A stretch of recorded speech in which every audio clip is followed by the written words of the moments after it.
ఈరోజు స్వామివారిని తిరుమల దర్శనానికి రావడం జరిగింది. చాలా అద్భుతమైనటువంటి దర్శనాన్ని ఈరోజు స్వామివారిని చేసుకోవడం జరిగింది.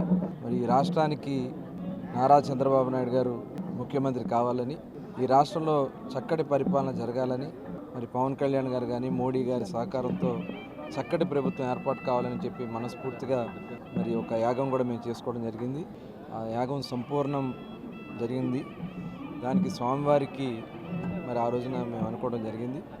మరి గురువుగారి ఆదేశాల ప్రకారం ఈరోజు వచ్చి స్వామివారిని దర్శనం చేసుకుని తిరిగి మళ్ళీ రాష్ట్రాన్ని నిలబెట్టాలని, ఈ రాష్ట్రాన్ని అన్ని విధాలా ముందుకు తీసుకెళ్లాలని, నష్టపోయినటువంటి యువతకి, మహిళకి, రైతుకి, ప్రతి ఒక్క వర్గాలకి, వ్యాపారులకి అండగా ఈ ప్రభుత్వం ఉండాలని, రాష్ట్రం అన్ని రకాలుగా సుభిష్టంగా ఉండాలని చెప్పి మనస్ఫూర్తిగా కోరుకోవడం జరిగింది. చక్కటి వర్షాలు పడి, చక్కటి పంటలు పండి, వ్యాపారాభివృద్ధి చెంది అందరికీ మంచి జరగాలని చెప్పి స్వామివారిని కోరుకోవడం జరిగింది. తప్పకుండా ఆయన ఆశీర్వాదాలు మనందరికీ ఉంటాయి. అందరూ కూడా సంపూర్ణంగా ముందుకెళ్లాలని చెప్పి మనస్ఫూర్తిగా కోరుకుంటూ మరొకసారి ఆ స్వామివారిని వేడుకుంటూ అందరికీ నమస్కారం. నమో వెంకటేశ్వర.